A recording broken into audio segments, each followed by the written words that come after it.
안녕하세요. 심리상담 전문가 이정입니다. 네, 이렇게 자주 여러분들과 인사를 드리게 돼서 오늘도 좀 반갑고 기분이 좋은데요.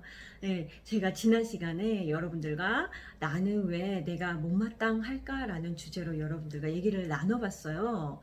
그래서 지난 시간의 내용은 이제 주로 못마땅한 느낌, 내 존재가 못마땅한 느낌에 대한 이야기였고요. 그 느낌이 어디서 왔는지는 지난 시간의 영상을 좀 참고하시면 좋을 것 같고요.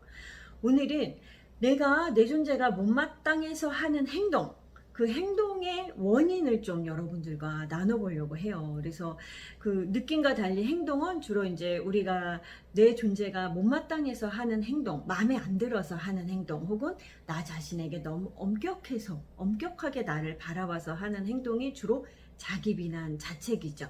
네. 다른 사람들은 우리 행동에 대해서 그닥 관심이 없거나 아니면 그렇게 막 뭐라고 하지를 않아요. 그런데 우리 스스로 그냥 혼자서 막 자기의 행동에 대해서 이것도 잘못됐고 저것도 잘못됐고 막 그렇게 비난을 가혹할 정도로 엄격하게 하죠. 네. 그래서 이런 행동도 분명히 우리가 태어날 때부터 이렇게 자동으로 장착이 돼서 나오는 행동이 아니라, 예, 우리가 이거를 어디선가 배웠기 때문에 우리 몸에 프로그램 돼서 나왔을 거란 말이에요. 그래서 저도 이 원인이 뭘까? 나는 왜 이렇게 나를 괴롭히지? 좀 나 좀 여유롭게 그게 좀 수용적인 막 긍정적인 그런 이해하는 그런 눈빛으로 날 좀 쳐다봤으면 좋겠는데 나는 왜 이렇게 내 자신에 대해서 엄격할까? 좀 왜 이런 행동들을 할까? 물음표가 생겼었죠. 그래서 그 원인을 좀 들여다봤어요. 그래서 제가 이제 이런 우리가 이렇게 계속 자기 비난을 하는 행동의 원인을 두 가지로 좀 찾아보게 되었거든요. 네. 그래서 우리가 이렇게 우리를 비난하는 원인 첫 번째는 어디서 왔을까 봤는데요. 일단 뭐 첫 번째, 두 번째 다 또 부모님이 우리한테 했던 행동, 그것들이 우리한테 이렇게 내재화돼서 저는 프로그램화 됐다고 해요. 그래서 이제 이게 이렇게 잠재적으로 이렇게 쫙 새겨지고 그것들이 부모님이랑 우리가 이제 뭐 떨어져서 살던 아니 부모님이 안 계시던 없어도 계속 우리 몸 안에서 이렇게 돌아가는 시스템으로 그렇게 시스템화, 세팅화, 프로그램화 되는 그런 모습으로 우리가 살고 있더라고요. 예. 그래서 이제 제가 다시 두 가지를 말씀을 드리자면, 첫 번째는 우리가 왜 이렇게 좀 자기 비난이 심한 사람, 자기에게 엄격한 사람이 됐나, 우리의 초점이 어디에 맞춰져 있길래 이렇게 됐나 살펴봤더니, 첫 번째로 우리는 어떤 일이 이렇게 결과가 발생을 했을 때 그 결과가 좋을 수도 있고 다 좋기를 바라죠. 근데 가끔 또 안 될 때도 있잖아요. 그러면은 우리는 그 일에 항상 결과에 초점을 맞추는 그런 시선을 갖는 삶을 많이 살아왔더라고요. 이것이 우리를 굉장히 괴롭히는 그런 모습으로 이렇게 박힌 거죠. 네, 조금 더 자세히 말씀을 드리자면 뭐 예를 들어서 뭐 학창 시절에는 시험 성적이 될 수가 있겠죠. 그러면은 똑같이 노력을 했는데 또 어떤 때는 시험 결과가 좋을 수도 있고 어떤 때는 시험 결과가 뭐 생각보다 좀 안 좋게 나올 수도 있어요. 나는 같은 노력을 하고 막 같은 고민을 하고 그리고 막 잠도 못 자고 과정은 비슷했는데 그럴 수가 있단 말이에요. 그랬을 때 이제 대부분의 많은 부모님들이 결과에만 초점을 맞춰서 결과가 안 좋으니까 혼을 내시거나 뭐라고 비난을 하시는 거죠.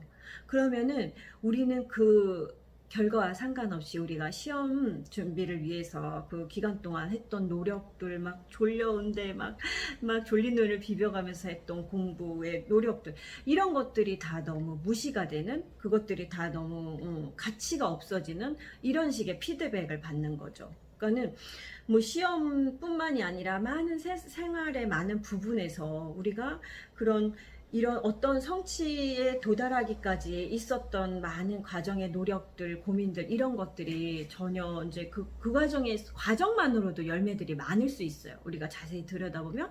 근데 그 열매들이 다 무시가 되고 오로지 결과에만 초점이 맞춰서 비난이 되고 피드백이 오는, 네, 그런 식으로 되면은, 우리는 자기에 대해서 굉장히 엄격해질 수밖에 없죠. 어떻게 항상 좋은 결과만 나올 수 있겠어요? 내가 똑같은 노력과 고민을 해도 좋은 결과가 나올 수 있고 안 좋은 결과가 나올 수 있는데, 그럼 우리는 그 결과에 상관없이 과정만으로도 충분히 과정에서 우리가 얻을 수 있는 뭐 열매들도 충분히 보면서 그 의미를 굉장히 우리가 되새길 수가 있거든요. 근데 우리가 그런 것들을 보는 훈련이 안 돼 있는 거예요. 예, 그러다 보니까 결과가 안 좋으면 무조건 비난, 이렇게 가는 거죠.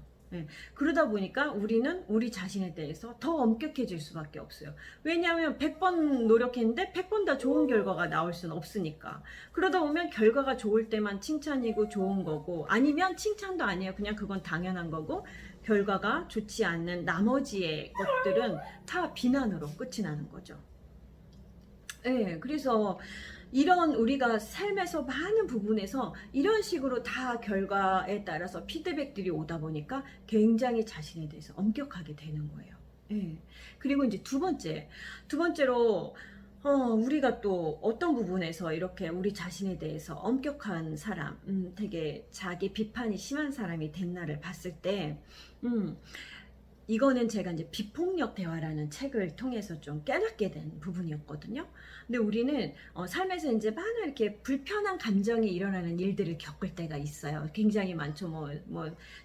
사소한 일로는 뭐 예를 들어서 뭐 컵 같은 게 깨질 수도 있고요. 아니면은 뭐 큰 뭔가 일을 좀 그르칠 수도 있죠. 그러면은 이제 그럴 때마다 우리 기분이 좋지가 않잖아요. 관계에서 뭔가 말실수를 해서 상대방을 기분 나쁘게 할 수도 있고, 그런 식으로 이제 일들을, 기분 좋지 않은 일들을 겪다 보면 우리가 어떤 식으로 그거에 대해서 반응을 하는가를 봤어야 했더니, 대부분의 사람들이 뭔가 기분이 안 좋아지면 긍정적인 방법은 나 이런 일들로 기분이 안 좋다, 이렇게 표현을 하면 되는데, 그것을 꼭 누군가의 탓으로 돌리는 이런 사고를 갖고 있더라고요. 그러니까 문제가 뭔가 잘못되면 누군가를 비난하고 탓을 하는 그런 식으로만 그 잘못된 문제라기보단 이제 내가 기분이 좋지 않게 된 그런 상황에 대해서 그런 식으로만 해석을 하는 거죠. 그러니까 계속 지적을 하고 탓을 하고 비난을 하는 거예요. 그러니까는 부모님과 우리의 그 어린 시절, 그 양육 시절의 삶에서도 뭔가 일이 틀어지면 부모님들이 다 너가 문제다, 네가 잘못했다, 이런 식으로 계속 해갖고 자녀들한테 문제의 잘못된 것에 대한 탓을 하는,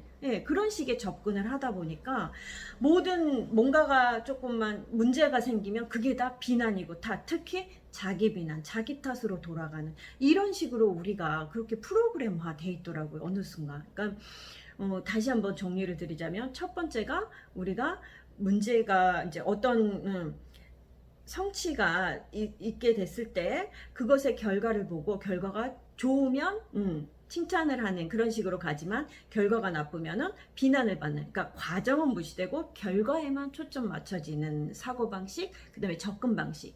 그리고 두 번째는 우리가 뭔가가 좀 기분 안 좋은 그런 상황들이 생겼을 때 그냥 내가 이래서 기분이 안 좋다, 혹은 내가 뭔가를 원했는데 이게 틀어져 갖고 속상해 라고 표현할 수 있는 표현 방식이 있는데, 우리는 그 방식은 잘 모르기 때문에 제일 우리에게 익숙한 방식인 꼭 누군가 사람을 하나 찾아서 그 사람에게 비난을 가하고 탓을 가하는 이런 식의 사고방식에 익숙해지다 보니까 항상 뭔가가 불편한 상황이 생기면은 누군가를 비난하는 거로 끝나고, 그것이 주로 부모들은 자식들한테 하게 되죠.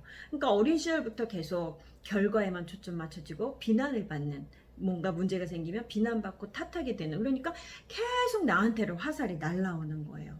그러니까는 이것들이 이제 어느 순간에는 이게 계속 이렇게 바뀌다 보면은 어느 순간에는 부모님이 안 계시고, 심지어는 부모님과 멀리 떨어져서 살게 돼도 그런 사고방식에만 익숙해져서 뭔가가 조금만 일이 있으면은 다 자기 비난, 자책으로 가는 이런 사고방식을 갖게 된 거죠. 그래서 이제 저의 경우를 예를 들어보자면, 제가 이제 완벽주의가 심했다고 말씀을 드렸잖아요. 그러니까 저는 어렸을 때 엄마가 초등학교 우리 1, 2학년 때 받아쓰기 하잖아요. 그러면 엄마가 받아쓰기 100점을 못 맞으면 그 점수 차만큼 종아리를 때리셨어요. 그러니까 95점을 맞으면 5대를 맞는 거예요. 한 문제 틀리면 95점인데 그럼 종아리 5대를 맞아야 되는 거예요. 그럼 이게 무슨 사고방식이냐면 100점, 만점이 아니면 잘못된 거다. 너무너무 가혹한 사고방식이었죠. 물론 엄마도 아마 이게 계속 대를 이어서 내려왔기 때문에 본인도 모르고 그냥 그렇게밖에, 본인이 할 줄 아는 방법이 그거밖에 없으니까 저한테 그렇게 똑같이 하셨을 거예요. 그래서 저한테는 그러면 그 어린 나이에 100점이 아니면 잘못된 거라는 이게 생기는 거예요. 그러니까 100점이 아니면 잘못된 거? 완벽주의로 갈 수밖에 없잖아요. 95점도 너무너무 잘한 점수인데, 그러면 이게 과정에 초점을 맞춘 사고로 간다면, 와, 너가, 제가 또 한 살 일찍 학교를 들어갔단 말이에요. 어린 나이에 이 받아쓰기 95점을 맞게 해서 얼마나 애를 썼는지, 그런 과정들을 칭찬해주는 접근이었다면 저는 제가 어떤 결과가 나오든 충분히 만족할 수 있는 사람이 되었을 거예요. 근데 100점을 맞지 못하면 맞아야 되니까, 만점이 아니면 무조건 다 잘못됐다는 사고방식이 어렸을 때부터 제 몸에 깊게 새겨지는 거죠. 너무 저를 혹사시키는 사고방식이 저한테 배였던 거죠. 또 하나 저한테 기억나는 에피소드가, 제가 이제 초등학교 때 한 3학년 정도였던 것 같아요. 제가 좀 우등생이었는데, 한 번은 이제 보통 그래서 성적표가 다 수우였는데, 초등학교 3학년 때쯤에 제가 무슨 과목이었는지 미를 맞았었어요. 그래서 그 성적표를 딱 봤는데, 헐, 큰일 났다, 이렇게 딱 느낌이 온 거죠. 큰일 났다라고 생각하는 것 자체가 이미 저는 미를 맞으면 잘못된 거라는 생각이 박혀있던 아이였던 거예요. 누군가는 수우의 성적표, 수우로 가득한 성적에 미 하나 맞는 거는 너무나 아무렇지도 않은 상황일 수도 있는데, 저한테는 그게 너무나 큰 상황이었던 거예요. 집에 가서 역시나 엄마한테 엄청 혼났죠. 미를 맞았다고. 그러니까 수우를 맞기 위해서 그렇게 얼마나 시험 열심히 봤겠어요. 그 과정, 그 노력 하나도 칭찬 못 받고 미 하나 때문에 엄청 혼난 거예요. 그러면은 제가 어떻게 저를 편안한 눈으로, 아 그래 그럴 수도 있지 하고 저를 쳐다볼 수가 있겠어요. 제가 뭐 성인이 돼서 굉장히 주체적으로 뭐 그럴 수도 있지 이렇게 할 수 있는 나이가 아니었잖아요. 어릴 때는 부모님의 판단, 부모님의 저를 대하는 방식이 그냥 그대로 저한테 스며들기 때문에, 제 부모님이 저한테 미를 맞은 건 잘못됐다고 하니까 저도 그런 사고방식으로 제가 깨닫기 전까지는 저에 대해서 그렇게 가혹한 눈빛으로 살아왔던 거죠. 굉장히 좀 안타깝고 슬픈 이야기죠. 예. 근데 이제 저도 이렇게 제가 이제 심리학을 공부하고 저한테 과정의 그 의미, 과정에서 맺는 열매들을 얘기해주고 이렇게 풀어주는 분, 해석해주는 분을 만나면서 저도 그런 과정들에 대해서 볼 수 있는 눈이 생기면서 훨씬 좀 더 저에 대해서 좀 너그러워지는 사람이 됐고, 또한 더 좋은 거, 좋은 거는 또 하나 좋은 거, 또 하나 좋은 거는 저희 딸아이한테도 제가 겪었던 그런 가혹한 그런 방식이 아니라, 물론 저도 딸아이가 어릴 땐 저도 똑같은 방식으로 키웠었는데, 제가 이제 이렇게 좀 심리학 공부하고 저를 치유하면서 저도 이제 바라보는 눈이 달라지니까 딸아이가 하는 행동들 이렇게 보면 결과가 뭐 좋던 나쁘던 그 아이가 해왔던 그 과정의 노력들에 대해서 같이 좀 칭찬하고, 그리고 박수 쳐주고 축하해주는 그런 부모가 될 수 있게 그렇게 바뀌었죠. 그래서 우리가 참 이제 첫 번째 지난 시간에 했던 거는 나 자신에 대해 못마땅한 느낌이 어디서 왔는지, 그리고 오늘은 이렇게 나 자신에 대해서 못마땅해서 하는 주로 사고, 계속 생각, 비판이 일어나는 그런 생각들, 그것들이 어디서 왔는지, 그리고 이제 요 시리즈에 또 되게 중요한 핵심, 수치심이라는 단어가 있는데요. 그거는 제가 또 다른 영상에서 다뤄드렸거든요.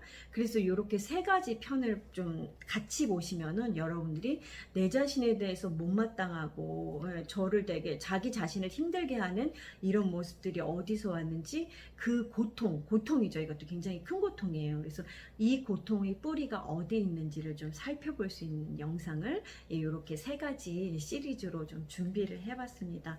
네, 그래서 오늘 영상도 좀 여러분들께 많은 도움이 되었기를 바랍니다. 네, 그럼 다음 시간에 또 다른 얘기들로 여러분들 찾아뵐게요.